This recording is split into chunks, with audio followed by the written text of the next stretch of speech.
Selected in the fourth round, 113th overall by the Detroit Red Wings is Flint Firebirds center Amadeus Lombardi.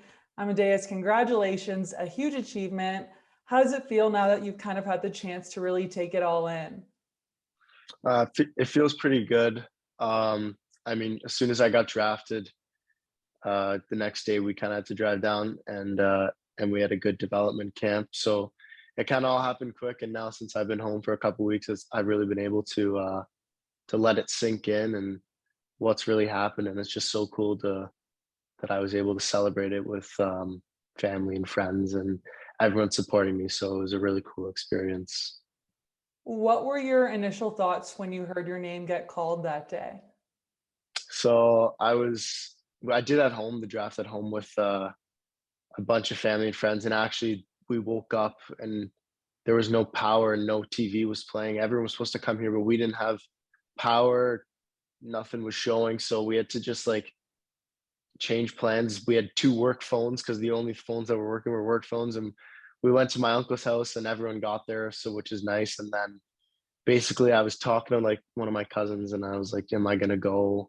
I don't know when I'm going to go. Like, what's going to happen? He was like, just relax. Like, don't worry. You're still pretty early.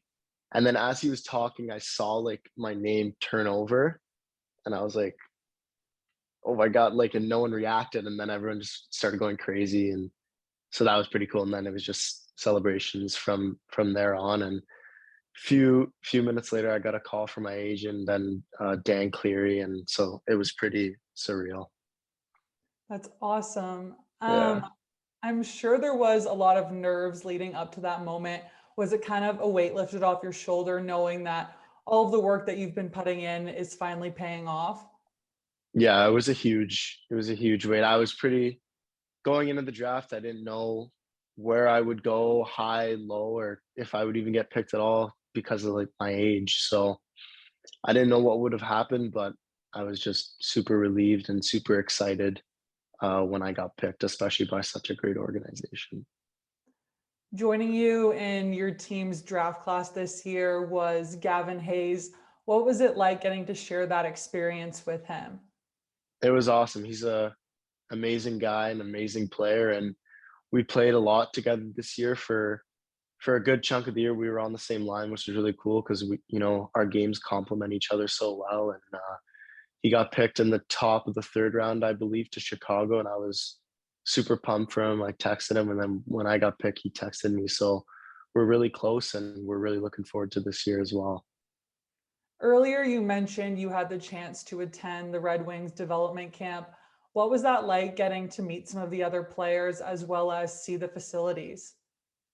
It was just a very unique experience. The whole thing, taking it in, uh, not acting like a pro, but like really getting to know what their lives are like and the way they eat, the way they sleep, how they train. It's just so advanced. And they have so much staff and so many other opinions that can help their game. So I think that's a huge difference. And it was just fun to be there with guys, a little bit older, some younger, and then some who I've already played with and against. So it was a cool experience, but very competitive. So it was fun.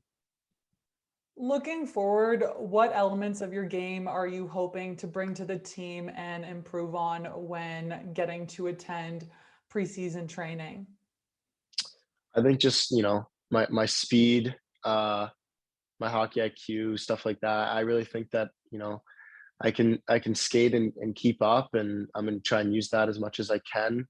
I think just IQ is one of the biggest things in hockey as well, because you can have all the attributes, but if you don't have the IQ, it's going to be hard to crack lineups and move up levels. So I think just will those are probably the two biggest compliments to my game. So I'm just going to use those as much as I can, and there's stuff I need to work on too. Obviously, my shot and strength is not there, but it's something that I've been working on this summer, and I'm excited to show that off a little bit as well. Finally, you had a super strong season for Flint. You recorded 59 points in 67 regular season games and then brought the team deep into a playoff push. What were your overall thoughts on your play and the team's play this season? I think it was a great year. I think as a team, we surprised a lot of people. I think coming into the year, no one really knew what to expect from us. They thought we were going to be a bottom team, and even as players, we didn't really know what to expect because of the COVID year. We haven't seen anyone in a really long time, so I think we surprised a lot of teams. I think we had, an amazing goaltender in Cavill. He was really the backbone of our team, and he stole a lot of games for us. I think that, our defense, and we bought into a system that worked, and then we had a lot of offensive depth. So I think all that kind of incorporated to our success. And as far as for me, individual success comes from team success. So I had a lot of guys this year that I was able to play with that brought me success. I played mostly with Colson Petrie and Ethan Keppen, and those guys really complemented my game as I did theirs. So just a combination of all that really helped me and the team. Lastly, you have a good month now before preseason training starts for the Firebirds and the Red Wings. What kind of goes into your routine in the summertime right now? It's always changing. Right now, I'm working out at a gym, Body Smith in Stouffville. So Randy has me on a really good program and incorporating a lot of strength. Obviously, I'm not the biggest guy, so I'm trying to put on some weight and strength, but in a good way. And other stuff just to maintain my speed while doing that, so I don't get too heavy and lose my speed. So it's a tricky process, but yeah, I'm just trying to put on weight, get stronger, and add stuff to my game that I've been lacking in. Well, I want to congratulate you one last time, and I wish you the best of luck as you head into next season. Thank you. I really appreciate that.